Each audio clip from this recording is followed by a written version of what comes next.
దేవుని కుమారుడు అక్కడ జన్మించడం బెత్లెహేంలో అదొక మంచితనం, అవునా? కానీ ఇది మనకి సందర్భాన్ని కొరకు నేను తీస్తున్నాను. నువ్వు ఎందుకు బతుకున్నావు అని అంటే, నీ ద్వారా దేవుని పని చెయ్యటానికి, దేవునిని వాడుకోవటానికి నీకు ఆయుష్ను, ఆరోగ్యాన్ని, జ్ఞానాన్ని, బలాన్ని, కుటుంబాన్ని, సకల సంపదలు నీకు ఇచ్చి ఉన్నాడు. ఆమేన్. అర్థమవుతున్నాను. అందుకే ఏమంటాడు, కపటము లేని మనిషి, అతని పేరు నతానియేల్. హల్లెలూయా. మనము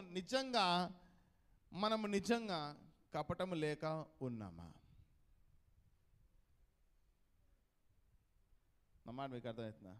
ఎక్కడో ఒక దగ్గర పన్నాగము, కపటము, కుయుక్తి కలిగి ఉంటాయి.